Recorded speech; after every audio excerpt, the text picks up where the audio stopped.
Samsung Galaxy S21 plus এই ফোনটা একসময় লাখ টাকায় বিক্রি করা হতো, কিন্তু এখন যদি প্রিয়ন মার্কেটে কিনতে যান তাহলে ফ্রেশ কোয়ালিটির স্মার্টফোনগুলো আপনারা 33, 34 বা 35 বা সর্বোচ্চ 36,000 টাকার মধ্যে কিন্তু পেতে পারেন। এবং এই বাজেটে এখন কিন্তু প্রিয়ন মার্কেটে বেশ কয়েকটা ফোন পেতে পারেন, যেমন pixel 6, 6a, S21, S21 FE, এছাড়া অ্যাপেলেরও বেশ কয়েকটা মডেলের স্মার্টফোন কিন্তু আপনি কিনতে পারবেন। তো স্পেসিফিকভাবে এই মুহূর্তে আপনার S21 প্লাস স্মার্টফোনটি কেন কেনা উচিত, বা এইটার ফ্ল্যাগশিপ লেভেলের পারফরমেন্স এখনো আছে কিনা, ক্যামেরা, ব্যাটারি সবকিছু কি অবস্থা জানাবো আজকে। কারণ আমি বেশ কিছুদিন ধরে এই স্মার্টফোনটা ইউজ করতেছি এবং ইউজ করতে যেয়ে আমি দেখেছি এর আগে Samsung Galaxy S21 FE use করেছিলাম, সেখানে ক্যামেরা এবং ব্যাটারির পারফরমেন্স আমার ভালো ছিল না, বাট এই স্মার্টফোনটায় আমি দেখেছি যে সেই ল্যাকিংগুলো দূর করে একটা নিউ লেভেলে নিয়ে গেছে এই স্মার্টফোনটাকে, যে কারণে আমি এই স্মার্টফোনটাকে সাজেস্ট করতে পারি। যদি 33-34 হাজার টাকা বাজেট থাকে, এইটা ডেফিনেটলি আপনি চোখ বন্ধ করে কিনতে পারেন। কেন কিনবেন, কি কি সমস্যা, কি কি ভালো দিক আছে, সব বিস্তারিত চলুন জেনে নেই। তবে তার আগে একটু জানিয়ে দিতে চাই, আপনারা যদি এই স্মার্টফোনটা বা যে কোনো ব্র্যান্ডের ফ্ল্যাগশিপ প্রিয়ন ফোন কিনতে চান, বা আপনার হাতে থাকা স্মার্টফোনটা যদি এক্সচেঞ্জ করতে চান, তাহলে কন্ট্যাক্ট করতে পারেন MK মোবাইল পয়েন্টে। এই ভিডিও ডেসক্রিপশনে আমি তাদের শোরুমের ঠিকানা, ফোন নাম্বার এবং ফেসবুকের লিঙ্ক দিয়ে দিচ্ছি, আপনারা চাইলে কন্ট্যাক্ট করে নিতে পারেন। একদম প্রথমে দেখে নিই স্পেসিফিক ওয়াইজ বা ফিজিক্যালি এই স্মার্টফোনটা কি কি অফার করতেছে। একদম ফ্রন্টে 6.7 ইঞ্চ ডায়নামিক্স 2x একটা অ্যামোলেড ডিসপ্লে পাচ্ছেন, যেটা HDR10 সাপোর্টেড এবং 120 হার্টজের রিফ্রেশ রেট, এবং এই 120 হার্টজ কিন্তু অ্যাডাপটিভ, যে কারণে এটার ব্যাটারি ব্যাকআপ অনেক ভালো। এবং এই যে টোটাল ম্যাসিভ একটা ডিসপ্লে 6.7 ইঞ্চ, এটার যে কালার রিপ্রোডাকশন এবং যে পরিমাণে ব্রাইটনেস এটাতে অফার করে, মাইন্ড ব্লোয়িং একটা ডিসপ্লে। মিডিয়া কনজামশন বলেন, যে কোনো কাজকর্ম, গেমিং এবং ডে লাইটে ইউজ করার জন্য ওভারঅল গ্রেট একটা ডিসপ্লে।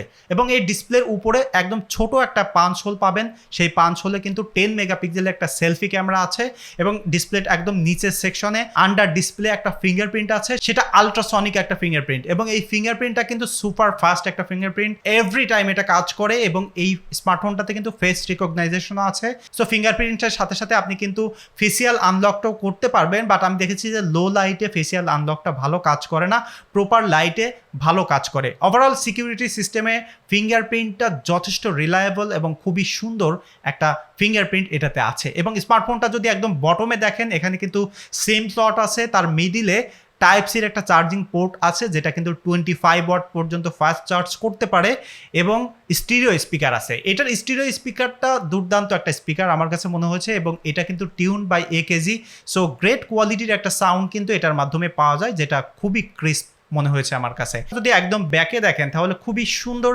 ক্লিন লুকের একটা ক্যামেরা বাম্প পাবেন, এবং এই ক্যামেরা বাম্পে কিন্তু 3টা সেন্সর দেখা যাচ্ছে। একটা হলো 12 মেগাপিক্সেলের মেইন সেন্সর, এবং একটা 64 মেগাপিক্সেলের টেলিফটো লেন্স, এবং এই টেলিফটো লেন্সটা কিন্তু 29 mm এর ফোকাল লেন্থ, এবং একটা আলট্রা ওয়াইড লেন্সও আছে, সেটা 12 মেগাপিক্সেলের। ওভারঅল এই 3টা ক্যামেরা সেন্সরের সাথে সাথে স্মার্টফোনটার ব্যাকটা কিন্তু খুবই ক্লিন এবং প্রিমিয়াম লুক দেখা যায়। মেইনলি এটার যে গ্লাসটা পিছনে ব্যবহার করা হয়েছে, সেটা কিন্তু ফ্রস্টেড একটা গ্লাস, এবং এই ফ্রস্টেড গ্লাসগুলো কিন্তু আমরা বিভিন্ন ব্র্যান্ডের ফ্ল্যাগশিপ প্রিমিয়াম সেগমেন্টে দেখা যায়, যেটা আইফোন হোক, স্যামসাং হোক বা অন্যান্য ব্র্যান্ডের। এবং এই যে গ্লাসটা, সেটা কিন্তু খুবই ডিউরেবল একটা গ্লাস, এটা গরিলা গ্লাস ভিক্টাস ব্যবহার করা হয়েছে, এবং এটা যে ম্যাসিভ ডিসপ্লেটাকে প্রোটেক্ট করতেছে, সেটাও কিন্তু gorilla glass Victus. So overall এটার যে প্রোটেকশনের জন্য গ্লাসটা, সেটা কিন্তু খুবই সুন্দর। কোনো প্রকার যদি স্ক্রিন প্রোটেক্টর নাও ইউজ করেন, খুবই ভালোভাবে কিন্তু এটা নর্মাল স্ক্র্যাচগুলো প্রোটেক্টেড করতে পারবে। এবং এই স্মার্টফোনটার যে ফ্রেমটা অ্যালুমিনিয়াম ব্যবহার করা হয়েছে, সেটা নিয়ে একটু কমপ্লেইন আমার কাছে আছে, অর্থাৎ এটা যে ফিনিশিংটা, সেটা খুবই গ্লাসি ফিনিশিং, এবং এটা দেখতে গ্লাসের মতো হয়, এবং এটা ধরলে মনে হয় যে হাত থেকে স্লিপ করে পড়ে যাবে, মানে খুবই স্লিপি মনে হয়েছে। বাট ওভারঅল ডিজাইনের কথা যদি বলেন, খুবই প্রিমিয়াম সেগমেন্টের একটা ফোন, এবং এটার ডিজাইনটাও কিন্তু 2023 সালে এসেও একটা ক্লিন এবং প্রিমিয়াম ডিজাইনের ফোন আমার কাছে মনে হয়। এবং এটার যদি পারফরমেন্সে আসি, সেখানে এসে আসলে সারপ্রাইজ হবেন, কারণ এটার প্রসেসর কিন্তু স্ন্যাপড্রাগনের 888 প্রসেসর, এবং এটাতে 8GB র্যাম এবং 128GB একটা ভেরিয়েন্ট পাওয়া যায়, এবং 250GB একটা ভেরিয়েন্ট পাওয়া যায়। এবং এটার যে কম্বিনেশন, খুবই দারুণ একটা পারফরমেন্স পাওয়া যায়। এবং এর আগে S21 FE-তে আমি Exynos 2100 যে প্রসেসরটা পেয়েছিলাম, সেটার পারফরমেন্সের থেকে এটার অনেক ভালো পারফরমেন্স আমার কাছে মনে হয়েছে। এবং এটার রিফ্রেশ রেট অ্যাডাপটিভ হওয়ার কারণে অলওয়েজ একটা ফ্লুয়েড অ্যানিমেশন ফ্লুয়েড এক্সপিরিয়েন্স কিন্তু এটার মাধ্যমে পাওয়া যায় এবং ওয়ান ইউআই কিন্তু 5.0 এখন ইউজ করতেছি এটাতে। সো ওভারঅল আপনি যে কোনো গেমিং করেন, যে কোনো মিডিয়া কনজামশন, যে কোনো স্ট্রিমিং, যে কোনো অ্যাপস ইউজ করেন, খুবই সুন্দরভাবে মনে হবে যে স্মার্টফোনটা টেরই পাচ্ছে না যে একে প্রেশার দেওয়া হচ্ছে। এবং এটা আমি গ্রাফিক্স প্রসেসিং ইউনিটটা টেস্ট করে দেখেছিলাম, খুবই সুন্দর পারফরমেন্স, মানে সারপ্রাইজিংলি পারফরমেন্স আমি দেখেছি। এবং এই মুহূর্তে যে কোনো কাজ করার জন্য, যে কোনো সফটওয়্যার ইউজ করার জন্য, বা যে কোনো ভারী ভারী গেমস খেলার জন্য ইটস এ আইডিয়াল ফোন। মানে পারফরমেন্স ওয়াইজ আপনাকে কোথাও আসলে আটকাবে না এই স্মার্টফোনটা। এবং এটার যদি আপনি ক্যামেরা সেগমেন্টে আসেন, ফোনটা আরও ভালো লাগবে, কারণ এটা যে 3টা ক্যামেরা সেন্সর, সেটা দিয়ে যে কোনো কন্ডিশনে খুবই সুন্দর সুন্দর পিকচার তোলা যায়। আমি সারপ্রাইজ হয়েছি এটা নাইট মোডে। এর আগে যে বললাম S21 FE সিমিলার সেগমেন্টের ফোন, সেটা নাইট মোডে ক্যামেরা ক্যাপচারিং এত স্লো ছিল, মানে কি বলবো, আমি রীতিমতো বিরক্ত হয়ে গেছিলাম। বাট এটার যে পারফরমেন্স এবং যে সুন্দর ফাস্ট মানে শাটার স্পিডে ছবি তুলতে পারে, মাইন্ড ব্লোয়িং। আমি দেখেছি পুরো অন্ধকারকে ডে লাইটে এটা রূপান্তর করতে পারে এবং এত সুন্দর সুন্দর নাইট মোডে ছবি তোলা যায়, মাইন্ড ব্লোয়িং। এবং এটা যে 64 মেগাপিক্সেলের টেলিফটো লেন্স, সেটা দিয়ে কিন্তু 10x 20x 30x পর্যন্ত জুম করে তোলা যায়। বাট আমি দেখেছি এটা 10x পর্যন্ত ইউজেবল ইমেজ পাওয়া যায়। এবং এটার পোর্ট্রেট মোডের কথা যদি বলি, সেটা মানে নেক্সট লেভেলে একটা পোর্ট্রেট এটার মাধ্যমে পাওয়া যায়। এবং এটার এজ ডিটেকশন নাইট মোডে বলেন, ডে লাইটে বলেন, কমপ্লেক্স ব্যাকগ্রাউন্ডে আপনাকে দারুণ দারুণ পোর্ট্রেট এটার মাধ্যমে দিবে।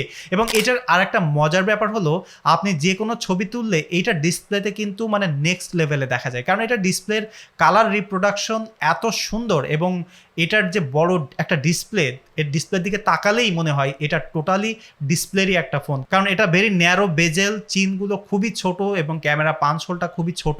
সো ওভারঅল একটা মনে হয় যে টোটালি একটা ডিসপ্লে।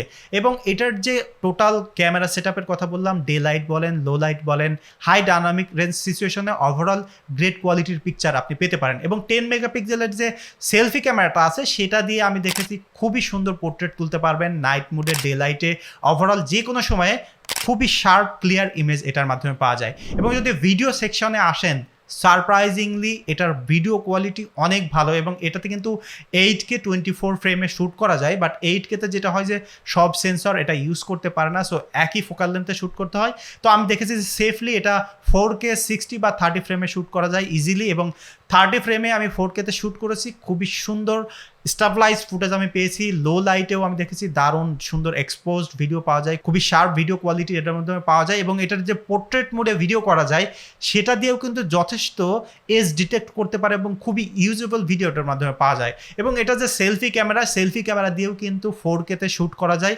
আমি 4Kতে আমি এটা দিয়ে পোর্ট্রেট মোডে ভিডিও করে দেখেছি, খুবই সুন্দর ভিডিও করা সম্ভব হয়। এবং সেলফি ক্যামেরার একটা ভিডিও স্যাম্পল এখানে দিয়ে দিচ্ছি, আপনারা দেখে নেন। এটা হলো স্যামসাং গ্যালাক্সি S21 প্লাসের selfie camera video. Selfie camera দিয়ে 4K 30 ফ্রেম পর্যন্ত শ্যুট করা যায়। এবং আপনারা দেখতে পাচ্ছেন যে আমি লো লাইট থেকে এখন প্রপার লাইটিং সানলাইটের কন্ডিশনে আসলাম এবং এখানে আমি নর্মালি যেভাবে হেঁটে যাই সেভাবে হেঁটে যাচ্ছি। তো কতটুকু স্টাবলাইজ ফুটেজ পাওয়া যায় এবং সাউন্ড ক্যাপচার করে কেমন, সেটা আপনারা দেখতে পাবেন হোপফুলি। তবে এখনও পর্যন্ত যতটুকু আমি দেখতে পাচ্ছি যে এটা দিয়ে কিন্তু যথেষ্ট ভালো লাইটিং কন্ডিশনেও, এবং আমি যে লো লাইট থেকে আসলাম সেখানেও কিন্তু ভালো কন্ডিশনের মানে ভালো এক্সপোজার ফুটেজ আমি পাচ্ছি, দেখতে পাচ্ছি অ্যাটলিস্ট এই ক্যামেরায়। তো হোপফুলি আপনারাও দেখতে পারবেন যে এটা টোটালি কেমন কোয়ালিটির ভিডিও আপনারা এটার মাধ্যমে পেতে পারেন। তো এখনো পর্যন্ত এটার ক্যামেরা পারফরমেন্স ডিজাইন ওয়াইজ কিন্তু ফার্স্ট ক্লাস একটা ফোন আমার কাছে মনে হয়েছে। তো এটার ব্যাটারি ব্যাকআপটা কেমন চলেন একটু দেখে নিই। এটার ব্যাটারিতে 4800 মিলিঅ্যাম্পিয়ারের একটা ব্যাটারি ব্যবহার করা হয়েছে এবং এই ব্যাটারিটা দিয়ে খুবই ভালো ব্যাটারি ব্যাকআপ পাওয়া যায়। এর আগে আমি S21 FE ইউজ করেছিলাম, সেই ফোনটার সব থেকে বিগেস্ট কমপ্লেন ছিল সেটার ব্যাটারি লাইফটা খুবই বাজে ছিল। এবং এই স্মার্টফোনটা যথেষ্ট বড় ডিসপ্লে ওইটার থেকে এটা কম্পেয়ার করলে, এবং এটার ব্যাটারিটাও কিন্তু এরকম বড়, এবং এটার ব্যাটারি লাইফ খুবই ভালো। আমি 6 আওয়ার এটার স্ক্রিন অন টাইম পেয়েছি এই অ্যাডাপটিভ রিফ্রেশ রেটে, এবং এটা কিন্তু খুবই হেভি ইউজ করে। সো আপনারা তো বা আমরা ডেইলি লাইফে ইউজ করলে অত বেশি হেভি ইউজ করি না, তো সেই হিসেবে কিন্তু আরও বেশি স্ক্রিন অন টাইম এটা দিয়ে পাওয়া যাবে। এবং যদি আপনি 120 হার্টজে ইউজ না করে 60 হার্টজে রিফ্রেশ রেটে আপনি ইউজ করেন তাহলে আরও ভালো ব্যাটারি ব্যাকআপ এটার মাধ্যমে পেয়ে যাবেন। বাট আমার কাছে মনে হয় যে 6 আওয়ার যে স্ক্রিন অন টাইম এটার মাধ্যমে পাওয়া যায় সেটাই আসলে more than enough. Heavy use করলেও একদিন খুবই ভালোভাবে ইউজ করতে পারবেন, এবং যদি লাইট ইউজ করেন 1.5-2 দিন ইউজ করতে পারবেন, কারণ এটার স্ট্যান্ড বাই কিন্তু দুর্দান্ত, মানে লিটারেলি রেখে দিলে তেমন চার্জ যায় না। সো ওভারঅল ব্যাটারি হিসেব করলেও 2023 সালে চোখ বন্ধ করে এই ফোনটা কেনা যায়। সো ফাইনাল থট যে কারা কিনবেন এবং কেন কিনবেন, এটার একটাই মাত্র ডিজাইন ফ্ল আমার কাছে মনে হয়েছে যে হাতে ধরলে মনে হয় যে পড়ে যাবে এরকম একটা মনে হয়। সো একটা কাভার ইউজ করলে কিন্তু সেটা একদম পুরোপুরি সেটা সলিউশন পেয়ে যাওয়া যায়।